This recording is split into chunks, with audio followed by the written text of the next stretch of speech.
Welcome back to my channel. Stay tuned to our channel for sports and entertainment news all the time. Please subscribe the channel. Rob Van Dam reveals WWE made surprising mistakes in Sabu tribute. On this past week's edition of WWE Raw, the promotion paid tribute to hardcore wrestling icon, Sabu. The real-life Terry Brunk passed away on the 11th of May and tributes have since flooded in for the ECW legend. Among those to pay their respects to Sabu were WWE announcers Michael Cole and Pat McAfee during Monday's episode of the long-running flagship show. Cole provided a voiceover for a montage of clips showing the wrestler in action. However, while the tone of the tribute was admirable, some of the details contained within it were seemingly not accurate. This came as a shock to Sabu's close pal, Rob Van Dam, who spoke about the situation on a recent episode of his podcast One of a Kind.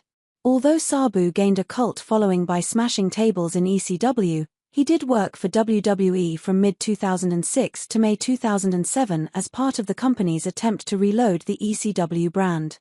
As a result, RVD couldn't hide his surprise at some of the errors that were made during the tribute.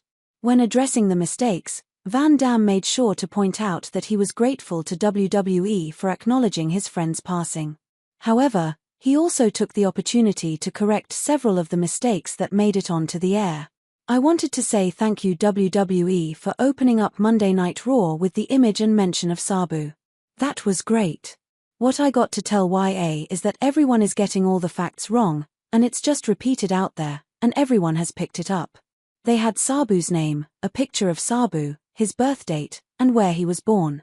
The only thing they got right about that was Sabu in the picture. First off, his name wasn't Terrence, Sabu's name is Terry. He wasn't born in New York. He was born in Michigan. And this is the one that everybody prints. Everybody knows that Sabu died at the age of 60, right? No, he made it to 61. Sabu's birthday was December 12, 1963. Van Dam and Sabu were longtime friends, with Sabu being a major help to RVD in his early days in the industry.